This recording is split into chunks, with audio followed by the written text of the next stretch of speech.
Assalamualaikum warahmatullahi wabarakatuh. Apa kabar para mahasiswa kelas online? Kita berjumpa kembali di mata kuliah keamanan jaringan. Materi kali ini adalah mengenai manajemen keamanan jaringan. Nanti kalian akan mempelajari tentang bagaimana melakukan pengujian keamanan jaringan, kemudian bagaimana melaksanakan kebijakan keamanan yang komprehensif, dan bagaimana melakukan pengelolaan keamanan berupa prosedur standar operasional yang baik untuk keamanan di dalam kantor Anda. Baiklah, yang pertama adalah lakukan pengujian keamanan jaringan. Pada sebuah sistem keamanan atau operasional dari keamanan sendiri, kita harus mengetahui lubang-lubang keamanan, dan tujuannya adalah untuk melakukan penambalan terhadap lubang-lubang tersebut. Nah, pengujian adalah salah satu cara untuk mengetahui lubang-lubang keamanan, sehingga dengan pengujian yang baik dan secara berkala itu akan mampu menangkal serangan-serangan keamanan, terutama pada jaringan. Operasional sendiri dalam keamanan itu ada layer atau di lapisan physical security-nya ya. Jadi seperti security satpam atau petugas keamanan, kemudian ada data security, kemudian ada network security, kemudian ada implementasi monitoring ya menggunakan IDPS, kemudian bagaimana melakukan pengelolaan jaringan, ada kebijakan-kebijakan yang harus diatur di dalam kantor, bagaimana seorang user aware ya, mewaspadai terhadap serangan, kemudian ada dokumentasi dalam serangan, itu masuk dalam operasional dari keamanan. Nah, tujuan dari pengujian dan evaluasi ya, ini membuka desain, implementasi dan operasional yang tidak tepat atau cacat, yang dapat mengakibatkan violation ya, atau percobaan untuk melakukan terobosan atau breaching ya terhadap keamanan. Kemudian mengetahui kecukupan mekanisme keamanan, jaminannya, kemudian melakukan penilaian secara bertingkat ya, secara konsisten antara dokumentasinya dan implementasinya. Nah, ada macam-macam cara melakukan pengujian jaringan. Ini dengan melakukan pengujian penetrasi, yaitu melakukan serangan yang sudah disetujui oleh top level manajemen. Kemudian melakukan pelacakan ya di dalam jaringan, apakah ada paket-paket yang mencoba menerobos sistem keamanan. Kemudian ada melihat kerentanan melalui log-log di dalam monitoring ya. Nanti akan ketahuan IP mana yang berusaha melakukan penerobosan atau melakukan koneksi terhadap internal jaringan. Kemudian ada percobaan password cracking. Ini juga dilakukan percobaan apakah password yang selama ini digunakan oleh user itu efektif. Misalnya penggunaan kata sandi dengan karakter tertentu ya, misalnya pagar, kemudian huruf besar, huruf kecil ya, kemudian dengan underscore dan lain-lain. Pengujian seperti itu apakah bisa ditembus. Kemudian melihat integritas ya, apakah ada modifikasi terhadap sebuah data. Jadi cek integritas ya, mungkin dengan checksum ya, ini bisa digunakan. Kemudian ada deteksi virus dengan antivirus ya, atau anti malware. Setelah melakukan pengujian ya, ini akan didiskusikan ya dengan manajemen, baik itu top level manajemen hingga level technical engineer. Nah, sehingga apakah kerentanan itu beresiko tinggi, nanti dibuat daftar tingkat resikonya. Manakah yang lebih didahulukan, apakah resiko tinggi untuk dimitigasi terlebih dahulu, itu nanti diputuskan oleh top level manajemen. Ada tools-tools yang untuk melakukan pengujian, ada Nmap, Superscan, SIEM, GFI, Tripwire, Nessus, Metasploit. Nah, ini ada beberapa ya, gambar mengenai sampel Nmap. Kalian bisa lebih jauh ya belajar sendiri mengenai tools Nmap ini, karena saya akan memberikan reviewnya saja ya tentang tools yang ada. Silakan kalian mengeksplor sendiri. Ada Nmap, Zenmap, Superscan, SIEM. Nah, SIEM ini juga menawarkan analisis forensik, sehingga analisis forensik ini ya berdasarkan monitoring lognya ya, sebagai jejak digitalnya seseorang yang melakukan penetrasi ke dalam sistem. Kemudian bagaimana melakukan pengembangan ya terhadap kebijakan keamanan secara komprehensif. Ada yang namanya Secure Network Life Cycle, artinya daur hidup jaringan keamanan ya.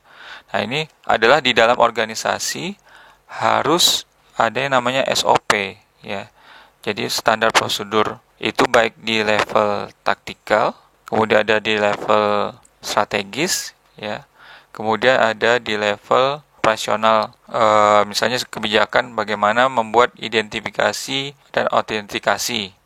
Berarti seorang IT manager ya itu memberikan arahan kepada engineer-nya, misalnya harus menggunakan password 8 huruf, kemudian ada huruf besar, huruf kecilnya, kemudian mengidentifikasi komputer IT yang terkoneksi ke dalam jaringan, itu harus memiliki privilege tersendiri. Nah, kemudian privilege tersebut bisa ditentukan berdasarkan levelnya lagi. Ada user biasa atau user tamu, kemudian ada user engineer atau officernya, kemudian ada level manager. Itu tergantung keterbatasan dari akses ke dalam jaringan. Kemudian bagaimana membuat remote access ya, akses dari jarak jauh seperti menggunakan VPN, passwordnya apa. Nah, itu harus usernya harus dibuat dulu oleh bagian IT. Kemudian ada prosedur membuat pemeliharaan jaringan. Ya, ini seorang IT spesialis ya harus bisa melakukan desain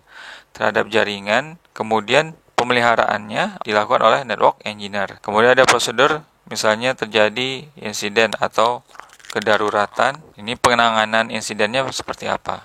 Ya, ini adalah seperti yang saya bilang tadi ya, beberapa tingkatan keamanan ya, penggunanya itu ada end user, ada engineer, ada manager, dan itu kebijakannya berbeda-beda. Misalnya manager bisa membuat atau melakukan akses seperti admin, tapi hanya satu orang yang bisa melakukan atau memiliki super user. Kemudian kalau engineer mungkin kebijakannya bisa melakukan modifikasi, editing, bisa melakukan konfigurasi yang saat ini ya, kemudian melakukan modifikasi perubahan. Kalau end user itu tidak bisa melakukan perubahan kepada konfigurasi jaringannya. Kemudian ada kebijakan keamanan berdasarkan level atau tingkatan, ada tingkatan governing atau tingkatan pengelolaan, kemudian ada kebijakan teknis dan kebijakan end user. End user mungkin lebih kepada seorang karyawan yang tidak berhubungan langsung terhadap jaringan. Kalau technical policies ya, itu lebih kepada IT engineer. Governing policy lebih kepada manajemen atau manajer di dalam perusahaan. Nah, kebijakan dalam tata kelola atau dalam level manager ini melakukan membuat pernyataan kebijakan ya. Kemudian menerapkan kebijakan di dalam lingkungannya, kemudian berperan dan bertanggung jawab terhadap dampak dari kebijakan, dan kemudian melakukan aksi, kegiatan, dan proses yang diizinkan atau membuat keputusan kebijakan. Kemudian membuat konsekuensi dari ketidakpatuhan kebijakan. Ya, seperti pemecatan ya, kalau misalnya kepada karyawan yang tidak patuh terhadap kebijakan, atau memberikan sebuah denda ya berupa pengurangan gaji dan lain-lain.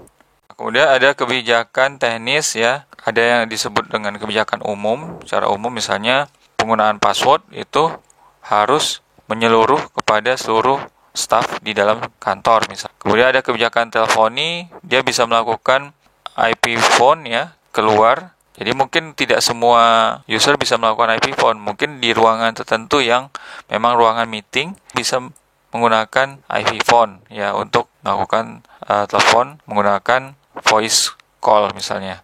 Atau misalnya menggunakan video call di dalam ruang meeting, itu kan aksesnya besar sekali. Maka user biasa tidak bisa menggunakannya, hanya ada di ruang meeting tersebut ya yang terkoneksi dengan IP phone. Jaringan itu bisa dibuka untuk menggunakan teleponi. Nah, itulah adalah kebijakan policy. Kemudian ada kebijakan email dan komunikasi, ya mungkin User biasa bisa melakukan email dan komunikasi, tapi harus dipantau atau menggunakan email perusahaan. Kemudian kebijakan remote access, ini juga masuk dalam technical policy, kebijakan jaringan, kebijakan aplikasi. End user sendiri dibagi menjadi 3 ya, customer, kemudian karyawan, kemudian partner. Partner ini seperti external employee juga ya, atau karyawan eksternal yang bekerja di dalam perusahaan tersebut ya. Nah, ini dia bisa melakukan akses, tapi tidak bisa melakukan akses secara lebih mendalam. Nah, agar semua kebijakan keamanan ini terkendali ya, maka perlu yang disebut dengan dokumentasi. Dokumentasi berisi prosedur, standar, dan guideline. Kalau prosedur berarti seperti langkah-langkah dalam pelaksanaan sebuah tugas aktivitas. Nah, ini disebut dengan prosedur. Kalau standar, ya berarti dia apa yang dilakukan setiap hari, ya daily activity, kemudian weekly activity atau yearly activity ya. Itu ada di standar operasional. Dan biasanya standar operasional lebih kepada sebuah proses bisnis. Nah, kemudian ada panduan-panduan ya. Panduan-panduan guideline berisi seperti knowledge ya, pengetahuan-pengetahuan yang bisa diakses oleh karyawan dan level-level manajemen yang lainnya, sehingga memberikan arahan kebijakan yang luas yang bisa diketahui oleh seluruh karyawan di dalam perusahaan tersebut. Nah, level mana yang paling tinggi antara standar, guideline, dan prosedur? Standar ya, yang paling tinggi adalah standar.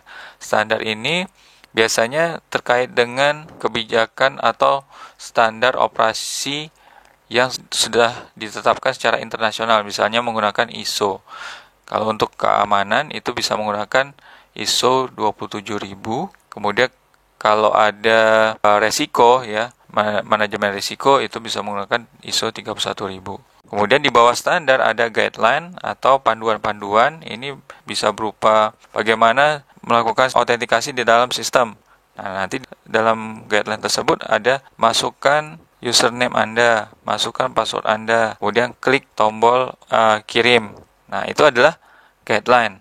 Sedangkan prosedur itu lebih kepada daftar yang harus dilaksanakan. Misalnya, setelah memasukkan password, pastikan bahwa password yang digunakan sudah menggunakan karakter tertentu, kemudian huruf besar, huruf kecil, dan angka misalnya.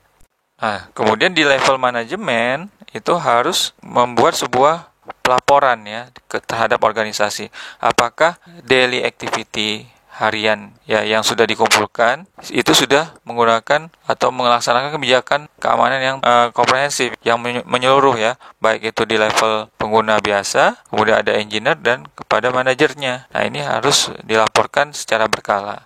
Dan biasanya pelaporan secara berkala ini nanti harus dibuat dokumentasinya, notulennya sebagai evaluasi sistem keamanan. Nah, di dalam manajemen keamanan ada beberapa profil dari manajer. Ada Chief Executive Officer, CEO, adalah pemimpin perusahaan ya, CEO. Kemudian bawahnya CEO itu ada Officer Teknis atau Chief Technology Officer. Ada Chief Information Officer, ini lebih kepada IT ya.